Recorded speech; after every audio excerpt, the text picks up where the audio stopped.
I don't know if next year, like,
you can't tell which cars are going to be good under the new rules. We'll see.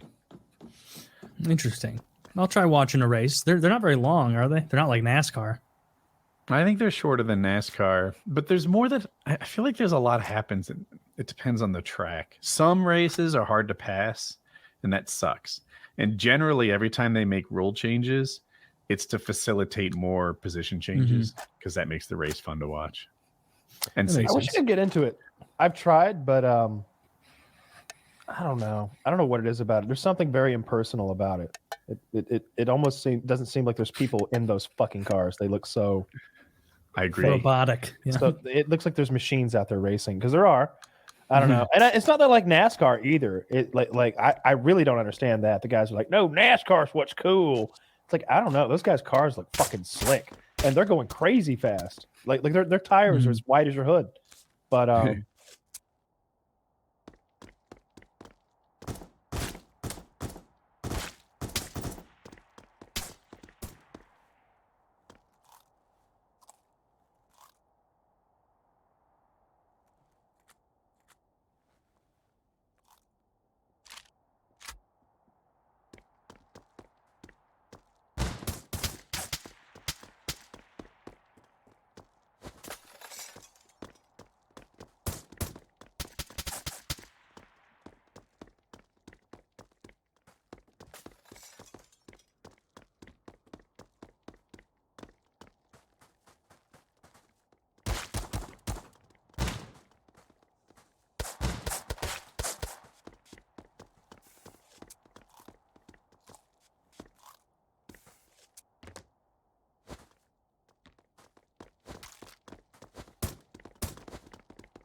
I just don't. I really don't like any of it. I guess.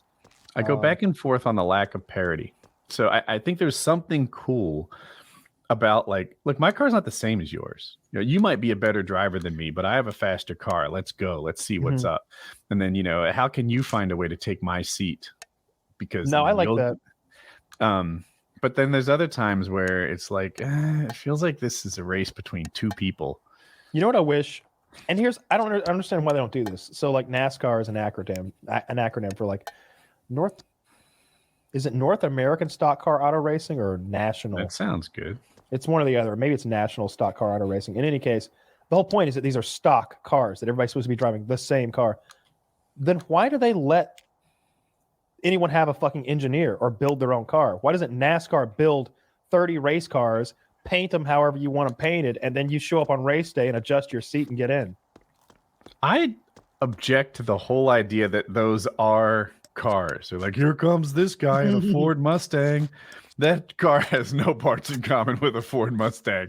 The headlights painted on are vaguely reminiscent. But see, it's more representative of Ford engineering and know-how and in automotive sciences, right? It's like, oh, the people at Ford brought us this engineering. You know, I think it's more like that. But certainly, In I a don't. NASCAR. I don't think like, yeah, I didn't even know. So like, I thought Right? they were so similar. I'm not saying you're wrong. I'm not that familiar with it. maybe I'm wrong. Maybe I thought now that I that think the about it, stock cars they all have the same damn thing in them. it should. Well, I know they're always tinkering with stuff. It's all the Well, same. yeah. No, you're right. You're right. No, yeah, you're right. Certainly in the What kind of chassis, engine- they're the same. What kind of engines are in them? I guess don't know. it's a Ford, Chevrolet, Toyota engine, right? Like each of them makes their own. Maybe, but to a spec. I'm not sure To a how that spec? works. Yeah, I'm very confused. I guess I've never really thought about it too much because it's not very interesting. Because it's a stupid fucking sport.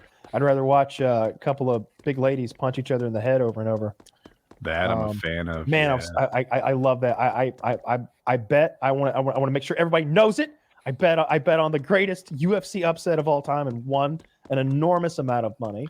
It paid 7-1, and I Weren't bet there like a bunch of Patreons hanging out and they all made the same bet? I mean, how close am I? yeah. So I was in the $50 patron and we were watching the fights together, and like maybe 10 of us or something. And I think Dirty had jumped in and he had bet on Pena with me for like $5. And then Fish had a big parlay bet going with a bunch of stuff that may have included her. He won $600. I won $140, and Dirty won $40 or something like that, roughly. So it wasn't crazy, but it was because I don't know. Watching that fight, we were all cheering and screaming. It was just like, "Killer, killer, yes!" I was just screaming, 1-2, 1-2, because she kept feeding her that 1-2 just over and over, and then it was just jab, jab, jab, jab, jab, and Amanda ate every fucking one of them. We're talking about the Amanda Nunes fight. It was so good. So Amanda Nunez, if I recall, did she win the first round or just the beginning of the first round? She started out great, and then the line is she got tired. Now she got tired because she was getting punched in the face and in the body. That's what exhausted her. So I got a lot of thoughts on the fight. So the first round was interesting in that Nunez was Nunez, but what was different was when she hit Pena didn't seem to care too much. It's almost like Pena's got a husband that's free with his hands or something, and she's used to getting beat. That's She's a viable theory. She's like, this is oh yeah, what? No tuna casserole? Bring it again, Amanda. Like, I've had this before. She could take it, even those calf kicks from Amanda. Like, she ate one of those and it was a bad one, and I was like, oh. Because Amanda's got this whole like recipe book of pain that she can put on you. She could beat you however she wants. It's seemingly she could throw you on the ground all night like she did a few fights ago. She could do you like she did Duran to me. Like, yeah, she can do whatever she wants. Who's the giant Cyborg? When Nunez beat Cyborg, I was like, my God, Cyborg. It doesn't just look like a man. She looks like a jacked man. She has a body that most listeners and me probably would wish we had. Yeah, and it's included. Yeah, I mean, obviously. So, and when Nunez beat her, it was like, holy smokes! This woman was. I think she'd been caught for steroids twice, right? So this woman is an enhanced, crazy. It's basically beating a dude, and Nunez cemented herself as the greatest ever. Yeah, Nunez smoked her. Yeah. It, like, beat her down. It wasn't a fluke punch. It wasn't one punch, because it takes more than one to put Cyborg down. It was like a movie scene where the bad guy has to be hacked down to size, where like there's no way to one shot knock out this guy. You've got to like take his ankles and then his knees, and that's how Cyborg was. She was just getting like the more she got, it was beautiful. Every Cyborg fight looked like she was bullying an opponent who didn't belong in the octagon until Nunez got in there, and even she was like, it seemed overmatched until she won. I was really surprised that Pena won. I did have an inkling. That's why I placed the bet. I thought it was the best shot anybody had in a long time, because Pena's big, and she is a good wrestler. And I heard her speak. I watched her on the UFC Fox live show on YouTube. It was a good show. I think I texted you when I was watching it. It had Gaethje, Cormier, a couple of random people that I don't know, like talking heads or whatever. But then it had Pena. Pena came on and spoke, and she just seemed so confident and it didn't seem fake. It seemed like she legitimately had like worked it into her head that she was going to beat up Amanda Nunes, and that, I don't know, that impressed something upon me. So I hopped on my poker website and placed that bet. That was one of the better fights I've seen in a while. I think because I put money on it, that always makes everything better. But it was a good night of fights. I love it when fighters are confident. Like half the time there's a fight, I have a feeling that one guy is going, look, I know I'm the underdog, but there's no quitting me, and I'm going to give this my best. When both fighters are like, it is absurd to think I won't win this. What? Why would you think that guy can hang with me? I love that. I love, like, well, we're going to fucking figure it out. Let's see. Let's go. And Pena had that. I like that's a joke. Remember, of course, you don't remember. It was even before my time. Joe Namath, football player for the Jets in like the 70s. They were a big underdog, and everyone was in. He's the guy that guaranteed they'd win the Super Bowl. And the reporters were asking him all these questions as if he was going to lose. And he was like, what? His coaches and his assistant coaches and his teammates were all so sure they were going to win. He's like, "This, what are you guys talking about? Like, we're obviously going to win. I guarantee it." And everyone was like, "How can you guarantee you'll win the Super Bowl?" And then he did. And yeah, I think that's cool when fighters are just like, you know, it is crazy to think that other guy might win. it's great. The rematch odds are like over 4-1 in Amanda's favor for the rematch. I'm sure they'll run it back pretty quick. I mean, Amanda got beaten up. I do think Amanda ran out of gas, though. I saw Joe Rogan. I think Joe Rogan said that was inexcusable. And it is ridiculous for your champ to be out of gas midway through round two. Second. Yeah. Maybe I'm too much of a softie. I struggle with it. It's like, dude, have you ever fought for 7 minutes? It's exhausting. Like everyone, Conor McGregor's out of gas in 7 minutes. Not like this. I mean, no? Not like this. I mean, maybe against Khabib he was, because it's Khabib, but like not normally. Like she quit because she was out of gas. Now Pena's story is that Damian Maia taught her some sort of fucking technique where she's like putting this part of the bone of her wrist on Amanda's trachea or something, and that was a pain choke. No, Amanda was tuckered out. Like she was breathing so heavily and her nose wasn't working anymore. It's not her night. Yeah. Nope. Chael Sonnen talks about that all the time. He's like, people make you. I think Chael Sonnen's half full of shit, but he's like, the rear naked choke is not an effective choke. You would think it is because people win with it all the time, but what's really happening is they're giving up their necks and they're tapping out because they realize this isn't going to get any better from here.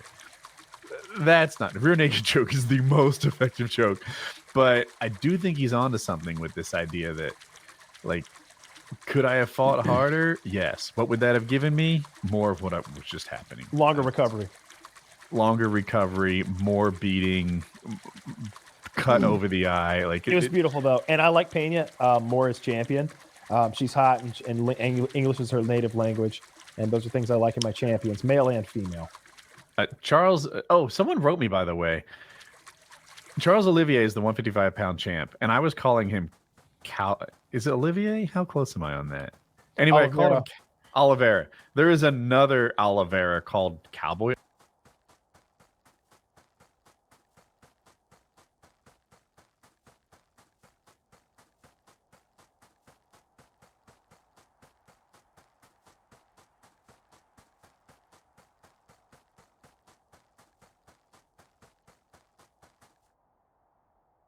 Oliveira, and I inflated them. Oh, maybe I just did the same thing. Well, Cowboy Oliveira, it's pronounced Oliveira. And now, because you just did this to me, I have no idea who the champion at 155 pounds is. I brought him up because he doesn't speak English, and that is I don't want him to be champ for that reason. I don't. Your English doesn't even have to be good. It might be funnier if it's not. Like, I'm cool with it. Yeah. But if you don't speak English at all, you won't even try. Like, try a little. I like when the Russians get up there and they've clearly like gotten on Google and figured out enough Russian to say, or English to say, like, good fight, give me better next time. like to get that out, and it's like, dude, he's trying his fucking heart out. I'm down. I saw Khabib, like, so when Khabib talks to other people, it seems like he's talking down to him. He kind of lectures. Yeah. And he's like, "You work English. It's important. English is important to fighting. Learn, study English." And it's like, you know what? He's not wrong. You want to get higher? You want to get on the main card? You either have to win every fight or win a bunch and speak English. Yep. Or win a few and speak English well. yeah. The now you're better talking your about- English is, the worse your fighting can be. Yes. Like if you've got a guy who can really talk some shit, he can pull an Andy Kaufman and walk in off the street and be like, you're a professional athlete, huh? Well, you know what? I'm an accountant, pussy, and you won't fight me. Look at you running away, just like a bitch. Like the next thing you know, you can talk your way into getting the shit beaten out of you for a lot of money. Chael Sonnen lost the Give it a go. 185-pound championship twice. You know what they did with him? 205-pound championship. Yep. Why? It made no 'Cause- sense. Because he said I could beat him. He He couldn't. said he could, and because I was so new to the sport, I was like, sounds right to me. I mean,